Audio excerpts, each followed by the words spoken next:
Hi friends, welcome back to my channel. ఇప్పుడే అందిన వార్త అండి.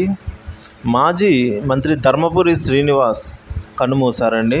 గత కొంతకాలంగా అనారోగ్యంతో బాధపడుతున్న ఆయన తెల్లవారుజామున 3 గంటలకు గుండెపోటుతో మరణించినట్లు కుటుంబ సభ్యులు తెలిపారు.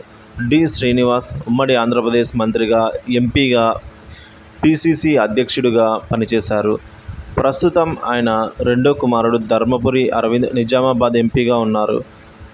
పెద్ద కుమారుడు సంజయ్ గతంలో నిజామాబాద్ మేయర్గా కూడా పనిచేశారు. ఉమ్మడి ఆంధ్రప్రదేశ్లో కాంగ్రెస్ పార్టీ వరుసగా 2 సార్లు అధికారంలోకి రావడంలో కీలక పాత్ర కూడా పోషించారు. వైఎస్ రాజశేఖర రెడ్డి ముఖ్యమంత్రిగా, పిసిసి చీఫ్గా అలాగే కాంగ్రెస్ను సంఘటితం చేశారు. 2004, 2009 నాటి ఎన్నికల్లో వరుస పార్టీని గెలిపించారు. 2013లో శాసనమండలికి నామినేట్ అయ్యారు. తెలంగాణ ఆవిర్భావ అనంతరం శాసనమండలి పక్ష నేతగా వ్యవహరించారు. 2015లో కాంగ్రెస్కు రాజీనామా చేశారు. బీఆర్ఎస్లో చేరారండి 2015లో. ఆ తర్వాత మళ్ళీ సొంత గూటికి చేరారు.